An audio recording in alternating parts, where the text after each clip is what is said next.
আসসালামু আলাইকুম। সত্তর কণ্ঠ 24 ফেসবুক পেজে সবাইকে স্বাগত জানাচ্ছি। আমি সাজিদুল করিম। আজ বৃহস্পতিবার 17 জুলাই। শুরু করছি রংপুর থেকে প্রকাশিত আজকের কিছু সংখ্যক দৈনিক পত্রিকার সংবাদ শিরোনাম। প্রথমে হাতে রয়েছে দৈনিক প্রথম খবর।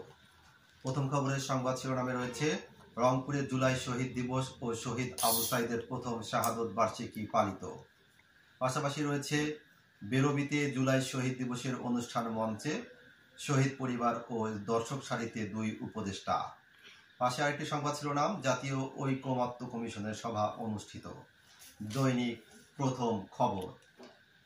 দৈনিক দাবানলের সংবাদ শিরোনামে রয়েছে আবু সাইদের আত্মত্যাগ, রংপুরের একটি প্রাণ দিয়ে গেল অনেক। পাশাপাশি রয়েছে আবু সাইদ হত্যার বিচার তার বাবা দেখে যেতে পারবেন, আইন উপদেষ্টা। দৈনিক দাবানল। দৈনিক আমাদের প্রতিদিনের সংবাদ শিরোনামে রয়েছে অন্তর্বর্তী সরকারের আমলে আবু সাইদ হত্যার বিচার হবে, আইন উপদেষ্টা। পাশাপাশি রয়েছে গোপালগঞ্জে এনসিপির সমাবেশ ঘিরে হামলা, সংঘর্ষে নিহত 4। পাশে আরেকটি সংবাদ শিরোনাম বেরবিতে শহীদ আবু সাইদের নামে 4 স্থাপনার উদ্বোধন। দৈনিক আমাদের প্রতিদিন। দৈনিক মায়াবাজারের সংবাদ শিরোনামে রয়েছে বিশ্বে গ্রহণযোগ্য হবে এমন বিচার করতে চায় আসিফ নজরুল আবু সাইদ হত্যা প্রসঙ্গে। পাশাপাশি রয়েছে 16 বছরেও চালু হয়নি ইকোরচালি কৃষি বাজার মার্কেট। পাশে আরেকটি সংবাদ শিরোনাম রংপুরে জুলাই শহীদ দিবস ও শহীদ আবু সাইদের প্রথম শাহাদত বার্ষিকী পালিত। দৈনিক মায়াবাজার। দৈনিক আগামীর সন্ধানের সংবাদ শিরোনামে রয়েছে অন্তর্বর্তী সরকারের শাসনামলেই আবু সাইদ হত্যার বিচার দেখতে পারবেন, রংপুরে ডক্টর আসিফ নজরুল।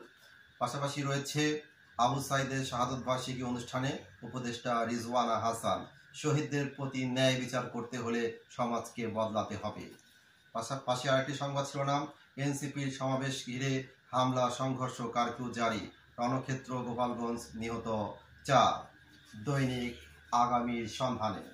দৈনিক যুগের আলোর সংবাদ শিরোনামে রয়েছে গোপালগঞ্জে হামলা, নৈরাজ্য করে ফায়দা হাসিলের অপতৎপরতা, ফখরুল। পাশাপাশি রয়েছে রংপুরে শ্রদ্ধা ভরে জুলাই শহীদ দিবস পালিত, আবু সাইদ হত্যাকাণ্ডের বিচার কাজ পূর্ণ গতিতে এগিয়ে চলছে, আইন উপদেষ্টা।